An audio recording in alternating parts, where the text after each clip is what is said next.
There are moments when Allah is speaking to you without a single word. And sometimes those signs are about a person in your life right now. Someone who smiles, supports you, maybe even loves you, but Allah knows something you don't. What if I told you there are clear warnings in your heart and your life that say this person will harm you? Get away. Most people ignore them until it's too late. You will not, because today we uncover every single one. Your heart feels heavy and unsettled. The most beautiful gift Allah gives us is the quiet whisper of the heart, that gentle unseen voice that no one else can hear but you. It is not loud, it is not forceful, it is gentle yet so persistent. You know it, that feeling deep inside when something just doesn't feel right. You cannot explain it to anyone.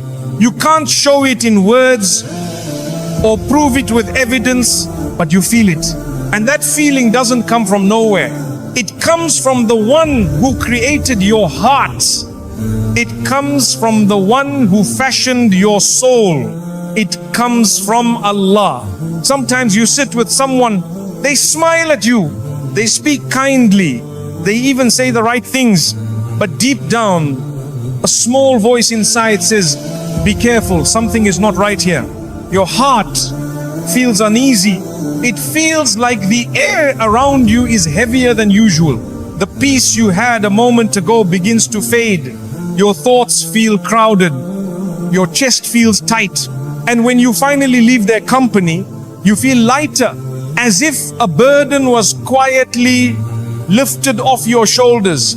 You can breathe again. Your mind clears. Your soul feels at rest. That change is not random. It is not just in your head.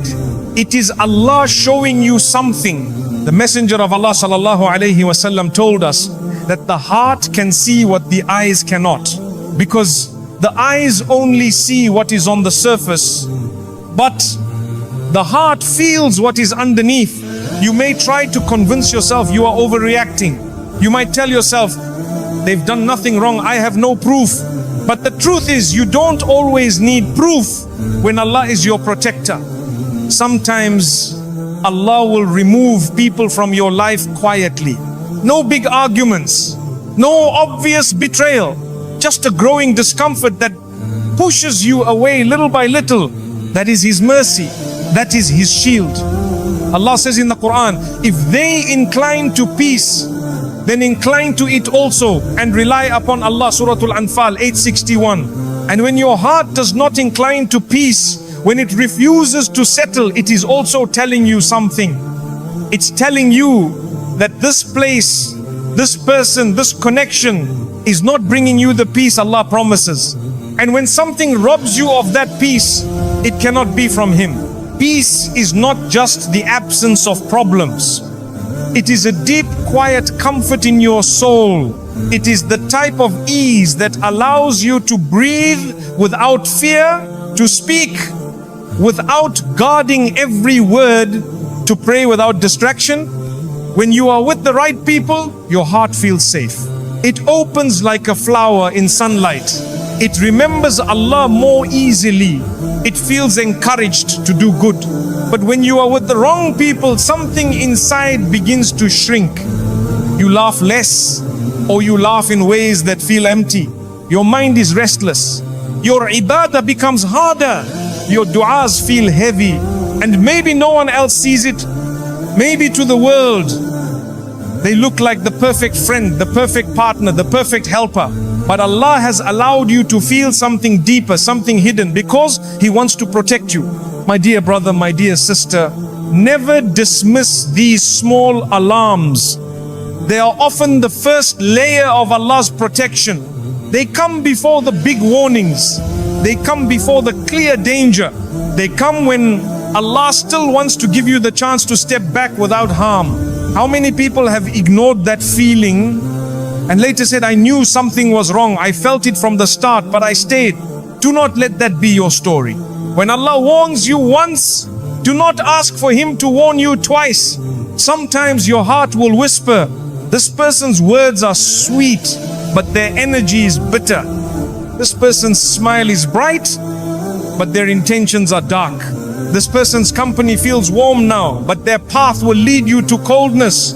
It is hard to walk away when you have no reason. It is hard to explain to others why you are distancing yourself, but you do not need to explain when Allah understands. Do not be ashamed of protecting your heart.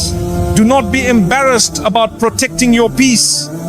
Do not apologize for listening to the voice Allah placed within you.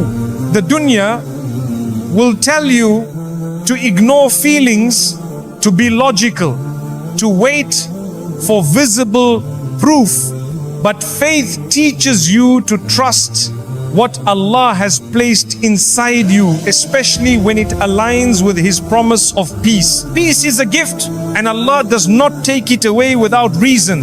So when your peace disappears in someone's presence, when your heart feels heavier after every meeting, when your dua feels harder after every conversation, pause, step back and say, Ya Allah, if this is your warning, let me understand it. If this is your protection, let me accept it. The Quran tells us that Allah is Al-Latif, the subtle.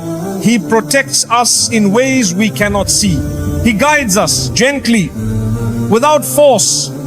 And one of the softest, most beautiful ways He guides us is through the unease of our own hearts. This feeling may save you from betrayal. It may save you from a toxic relationship. It may save you from years of heartache.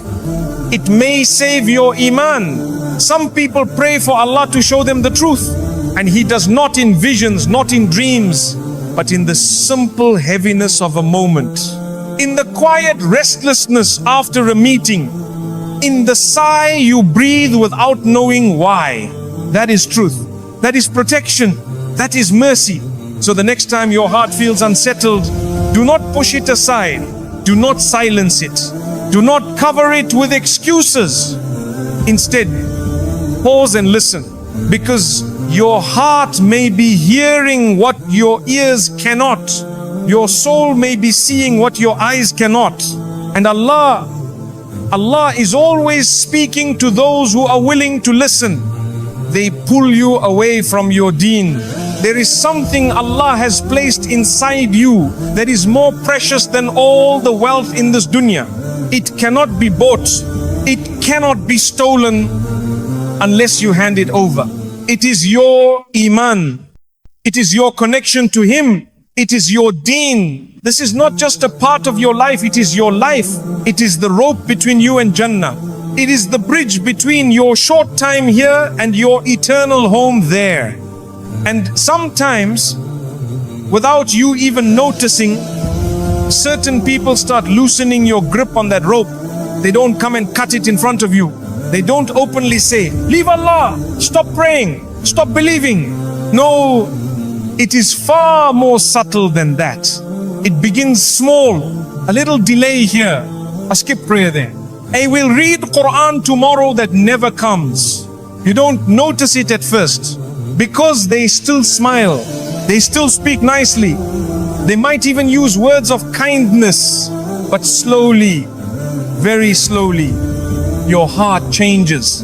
You used to pray as soon as the adhan was called. Now you wait. You used to feel joy when hearing the Quran. Now you feel distracted. You used to crave gatherings of dhikr and reminders. Now you think, maybe next week. It doesn't happen overnight. Shaitan doesn't work like that. He is patient. He will take you step by step until one day you look back and realize you are far from where you once stood. And here is the hardest part sometimes. The person pulling you away doesn't even mean to harm you. They may love you. They may care for you. They may think they are helping you enjoy life. But good intentions don't change harmful effects. If their company makes you remember Allah less, if their influence makes you delay your salah, if their presence makes haram seem smaller, then you are being pulled away from the very thing that gives you life. Allah warns us clearly in the Quran, O you who have believed, let not your wealth and your children divert you from the remembrance of Allah, and whoever does that, it is they who are the losers. Surah Al-Munafiqun 63:9. The verse mentions wealth and children, but it's not limited to them. It's about anything or anyone who diverts your heart from Allah. A friend can distract you more than gold. A companion can take more of your time than work. A person's laughter can drown out the adhan if you let it. And then the days pass and the weeks pass and you begin to feel something changing inside. Your salah feels rushed. Your dua feels empty. Your tears in prayer dry up. The sweetness of faith feels far away. But you tell yourself it's just a phase. You tell yourself I'll fix it later. You tell yourself I can handle it. Until one day you wake up and realize the version of you that once rushed to please Allah is now a distant memory. My dear brother, my dear sister, faith is not something we can store in a box and expect to stay fresh forever. It is like a plant. It needs watering, sunlight, protection. And the people around you, they are either feeding your iman or starving it. If you sit with those who love Allah, your iman will grow without you even trying. If you sit with those who forget Allah, your iman will wither without you even noticing. The Prophet ﷺ said, a man follows the religion of his close friend. So each of you should consider whom he makes his close friend. But Abu Dawood, this is not just advice, it's a warning, because hearts are mirrors. We reflect what we are close to. If you walk with people running towards the akhirah, your steps will naturally follow them. If you walk with people chasing the dunya, they will pull you with them, even if you tell yourself you won't go too far. And this pull, it often feels harmless at first. You laugh more, you relax more, you tell yourself you are just enjoying life. But enjoyment that makes you forget the one who gave you life is not enjoyment, it is a slow, sweet poison. I have met people who said, I didn't realize how far I had gone until I couldn't feel salah anymore, until Quran felt like a stranger, until my heart felt empty. And when we traced their steps backwards, it began with the company they kept. It began with the voices they listened to. It began with the people they gave their time to. Shaitan knows he cannot make a believer leave faith overnight. So he works to surround you with those who make your faith feel less important. Those who plant small seeds of laziness. Those who tell you, don't be too extreme. Those who say, Allah will forgive everything, just live your life. Yes, Allah is forgiving. Yes, He is merciful. But that mercy should make you rush to Him, not away from Him. If someone's presence makes you delay turning back to Allah, they are not a gift, they are a test. And here is the truth many don't like to hear. Sometimes you have to love someone from a distance to save both your soul and theirs. Sometimes stepping back is the most loving thing you can do, because it shows you care enough not to walk into harm together. It will hurt, it will feel lonely at first, but Allah promises, and whoever fears Allah, He will make for him a way out and provide for him from where he does not expect. Surah Al-Talaq 65:2-3. Dahima'ana hada al-huwa alayhim. Leave something for Allah's sake and He will replace it with something far better. Better friends, better gatherings, better peace. So look at your circle. Who in your life makes you love Allah more? Who reminds you of the akhirah? Who helps you guard your salah? And who makes you forget? Who makes you delay? Who makes you feel that haram is not that bad? Don't hate them, don't curse them, but protect yourself. Make dua for them, show them kindness. But if you must choose between their company and your connection to Allah, always choose Allah. Because the day is coming when you will stand before Him alone. no friends, no crowds, no company to answer for you. And on that day, you will wish for the companions who kept you firm, the ones who encouraged you to pray, the ones who reminded you of Jannah, the ones who held your hand away from sin and towards the mercy of Allah. May Allah make us among them. They bring out your worst traits.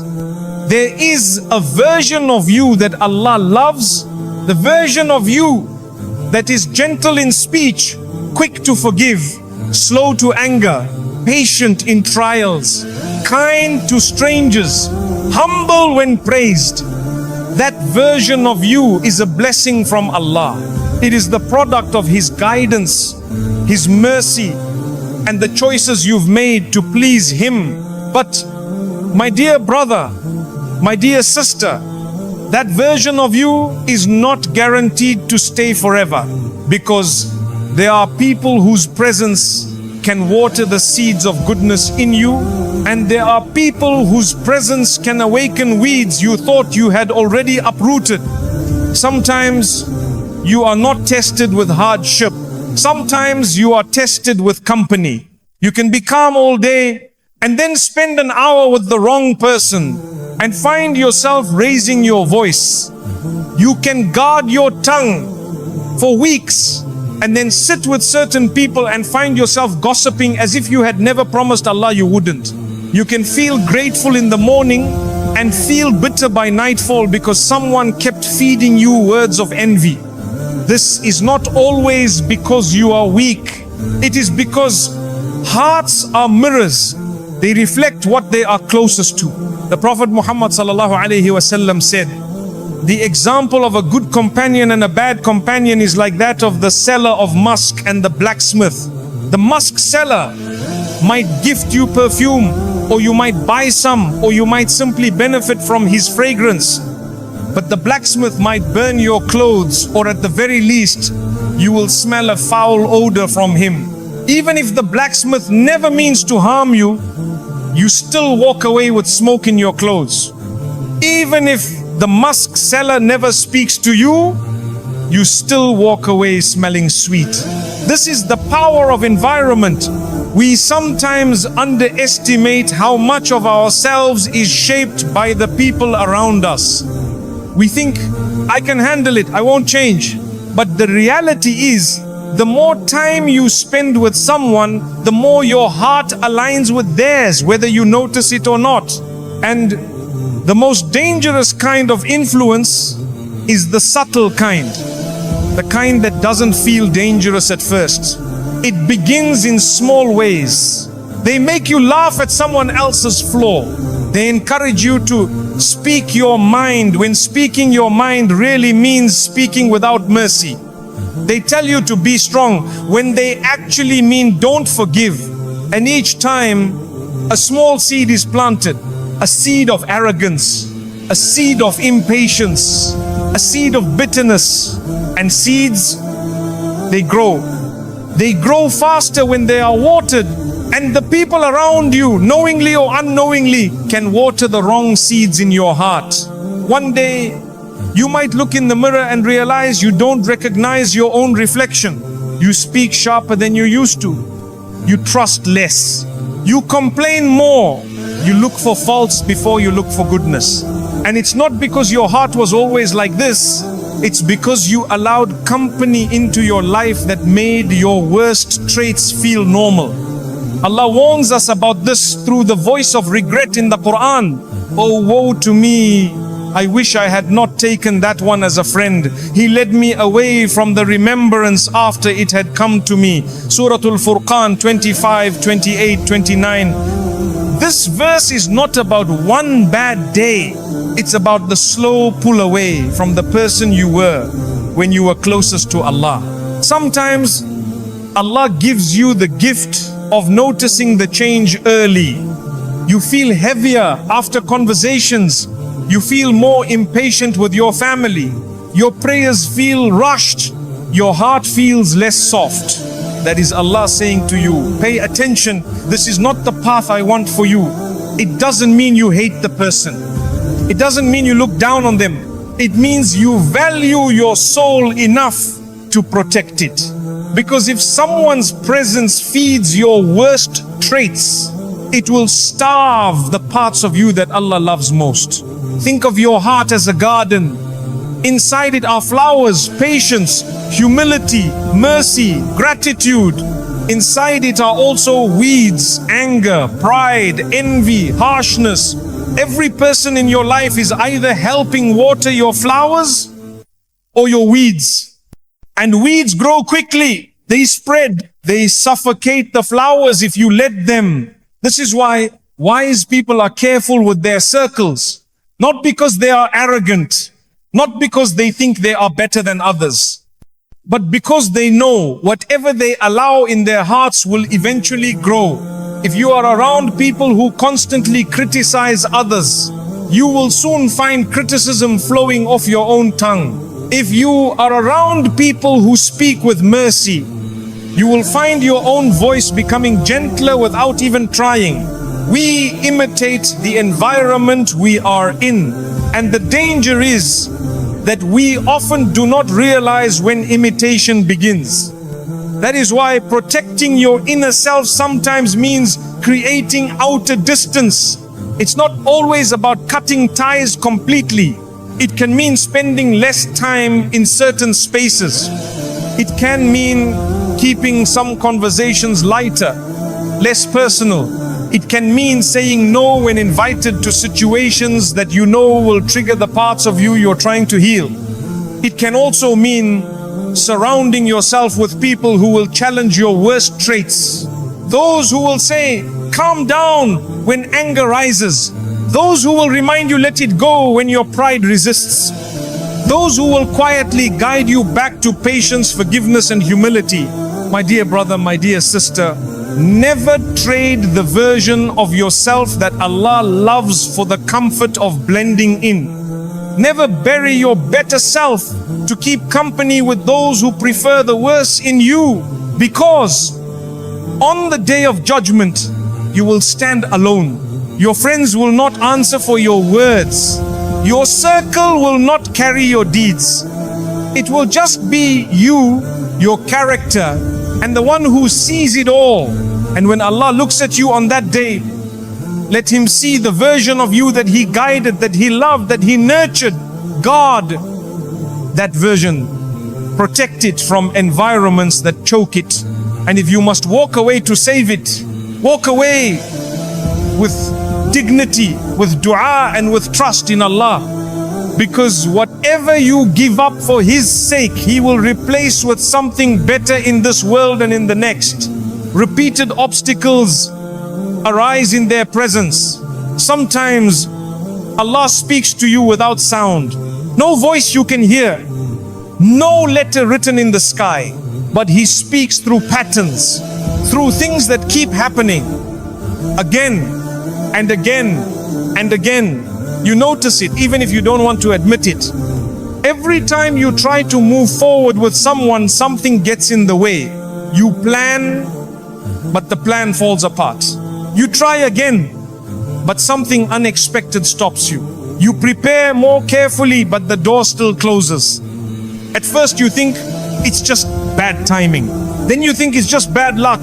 Then you tell yourself, maybe I'm not working hard enough. But my dear brother, my dear sister, sometimes it's not bad luck. Sometimes it's protection. You see, Allah is Al-Hakim, the all-wise. He sees what you cannot see. He hears what you do not hear. He knows what is whispered in hearts, what is planned in private, what is waiting just a little further down the path. And sometimes He protects you by not letting your plans succeed. It's hard for us to accept this because we live in a world that tells us, if you just work harder, you can make anything happen. If you want it enough, you can get it. But faith teaches us something different. Faith teaches us that not every open door is a blessing and not every closed door is a loss. Sometimes the most merciful thing Allah can do for you is to close the door you're trying to break open. Look at your own life. How many times have you seen this? You try to build something with a person, and somehow every step forward turns into 2 steps back. Not once, not twice, but over and over again. If it was just once, you could say it was a coincidence. If it was just twice, maybe it was bad timing. But when the same resistance keeps appearing, it is no longer coincidence. It is a sign. The Quran tells us in Surah Yusuf that the brothers of Yusuf alayhi salam plotted against him, but Allah's plan was above theirs. They thought they were sending him away to harm him, but in reality Allah was sending him away to save him. This is the same Lord who is guiding your steps now. The same Lord who blocks certain paths, not because He doesn't want you to be happy, but because He wants you to be safe. You might think, but this is what I want, I've prayed for it. Yes, you may have prayed for it. But remember, Allah answers in the way that is best, not always in the way we imagine. When you pray for what is good, Allah will either give it to you, or replace it with something better, or protect you from something you didn't even know was coming. And sometimes that protection looks like failure. It looks like delays. It looks like not now. It looks like no. We don't like the word no. We think it means Allah is rejecting us. But sometimes no means, I love you too much to let you walk into this. I know something you don't. I see something you can't. How many people have forced their way through a door Allah was closing, only to find pain, regret and heartbreak waiting on the other side? How many times have we heard people say, I wish I had listened to the signs. I wish I had stopped trying when it kept failing. When Allah places repeated obstacles in your path with someone, it is not to frustrate you. It is to save you from something that could take years to heal from. Maybe that person's intentions are not as pure as they appear. Maybe their path will lead you away from your deen. Maybe their habits will bring stress, not peace. Maybe their presence will dim your light instead of helping it shine. You don't see it now, and that's okay. You're not meant to see everything. That's why we have tawakkul, trust in the one who sees what we can't. There are times when you will look back and say, Alhamdulillah, it didn't work out. But right now, you might be in the middle of the why is this happening stage.